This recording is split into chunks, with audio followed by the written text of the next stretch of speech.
ঘরের ছেলে, আপনার ঘরের বাতিজা, আপনার ঘরের বন্ধু, আপনারা আমার সাহায্য করবা, সহযোগিতা করবা।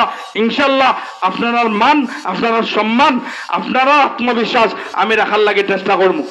এখানে যেহেতু পথসভা, বেশি বক্তব্যর কিচ্ছু নাই। আপনারা সবাই আমার চিনুন, কেউ দেখছেন না আমি টিকিট পাইছি কংগ্রেস, আপনারা ভোট দিতা। এটা উৎসর্মুখ পরিবেশ, উৎসর্মুখের একটা পরিবেশ যে কংগ্রেস আমার ভোট দিতে কেউ দেখছেন না।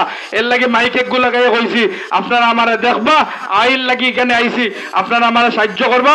আপনারা যে খুঁজিয়ার যে এই 5 বছর, এই 5 বছর আপনার কাছ থেকে আমি খুঁজিয়া নেই, আর আমার দিয়া দেখুন, আমার সাহায্য করুন, আমারে সহযোগিতা করুন।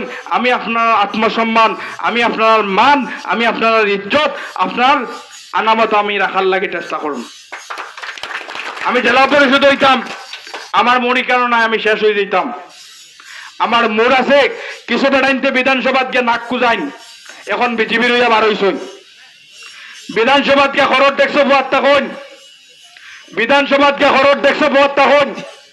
3 তালাক বিল সমর্থন করুন, উচ্ছেদের সময় সমর্থন করুন।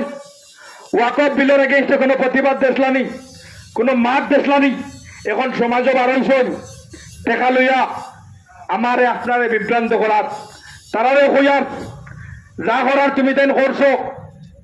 তোমার তান্ডে আমরা ভোট দিছিলাম, যে মন করলাম তুমি তাই আমরা বাড়িটার মানুষ, তুমি তাই ডাইরেক্ট বিজেপি হইছো, আর বিজেপির ইয়া কাম করছো। বিভিন্ন বিল, বিভিন্ন অ্যামেন্ডমেন্টও তুমি তাই সমর্থন করছো, সাইন করছো। আজকের দিনে যে ডিলিমিটেশন হয়েছে, কিতা তারা নোটিশ পাইছে নানি, তারা চিঠি পাইছে নানি, তারা প্রপোজাল সিগনেচার দিছে নানি, তারার কারণে আজকের দিনে এই ঘটনা ঘটিছে।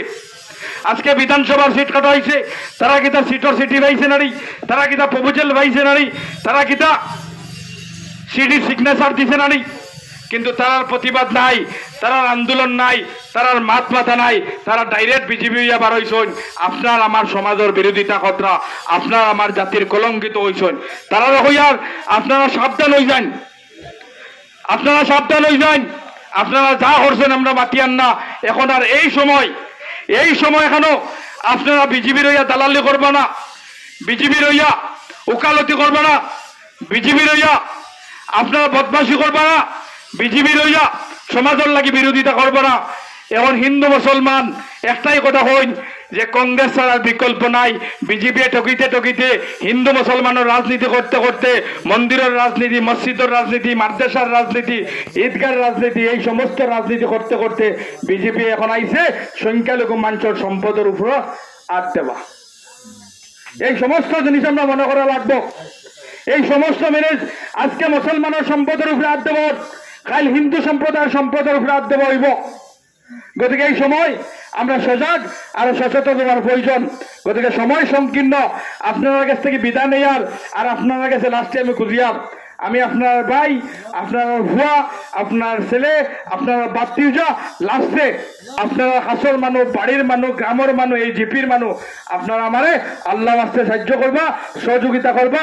ইনশাল্লাহ আপনারা ঋণ আমি পরিশোধ করার লাগে চেষ্টা করবো। আর এখানে আমার বক্তব্য শেষ করলাম। আখির দাওয়ানা আলহামদুলিল্লাহি রাব্বিল আলামিন। ধন্যবাদ। আসসালামু আলাইকুম।